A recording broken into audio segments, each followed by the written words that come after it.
Hey guys, this is the breakdown of the trade that I took on 25th of March on the British pound. So let's get right into it. I started my analysis on the US dollar index on the daily chart to see where the major forex pairs might go. And I saw that price came all the way up here to this bearish fair value gap, and I was expecting lower prices for the day, which means that the British pound and the euro should be bullish. I then checked the hourly charts on both the euro and the pound to see which asset is stronger. And I saw that we had a bullish SMT on the British pound.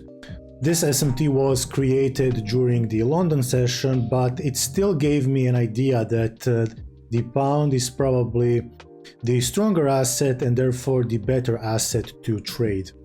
So checking the British pound on the daily chart, let me just remove these drawings. I saw that price swept this swing low right here and then continued higher. So I was bullish for the day for the British pound, which is another confirmation for longs.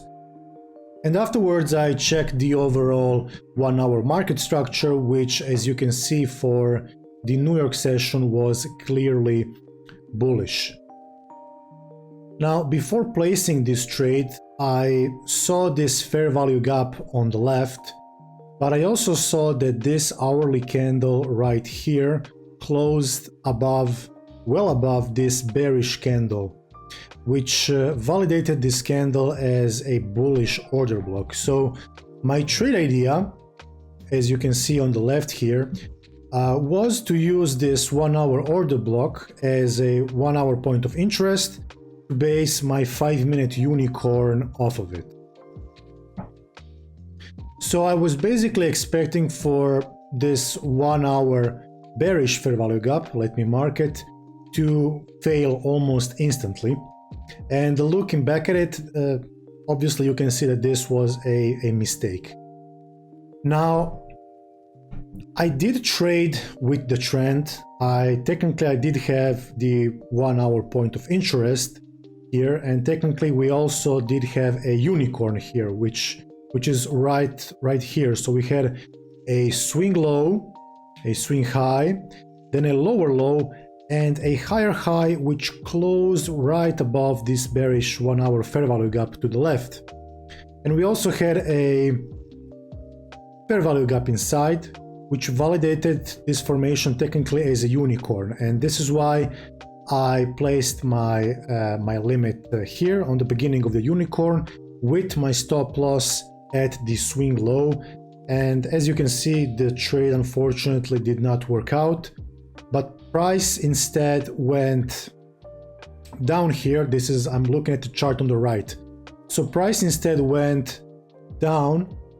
It retraced to the 1 hour bullish fair value gap to then go somewhat higher.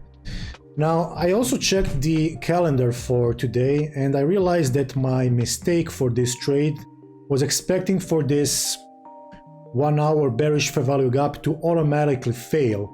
And this happens sometimes when we have strong trend days. However, if we see the calendar, you will see that today we don't have any news. So it was, looking back at it, it was unrealistic for me to expect such strength in price to just rip through this 1 hour fair value gap and go to my TP. So this is definitely something that I wrote down, that I journaled.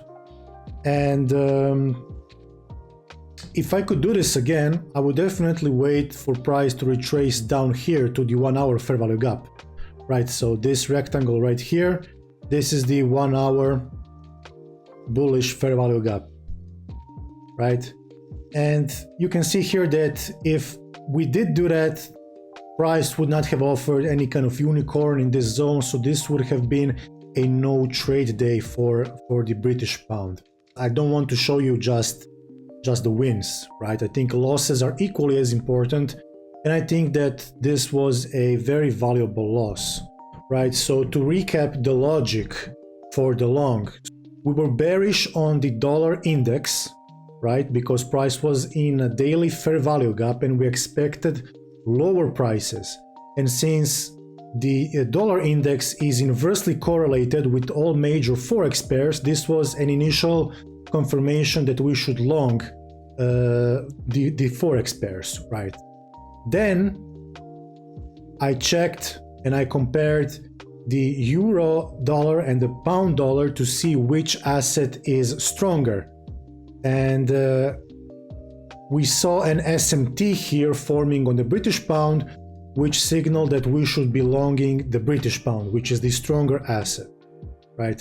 Then we checked the 1 hour structure, which was also bullish, to look for 5-minute unicorns, right? And then the unicorn formed, right? So the problem with this trade, even if the higher time frame logic was mostly bullish, right? There were two factors, in my opinion, that were not being considered. The first one is that there were no news for the day.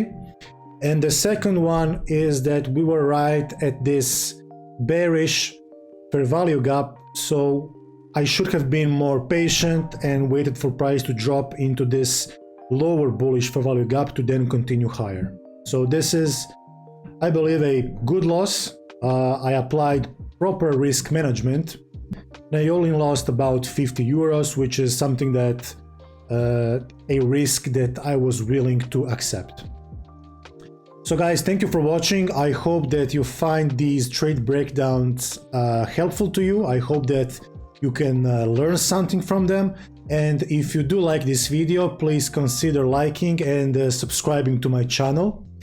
And I will be making many more of these videos in the future. So yeah, make sure to stay tuned for more trade ideas and more trade breakdowns. Thank you so much, and I'll see you in the next video.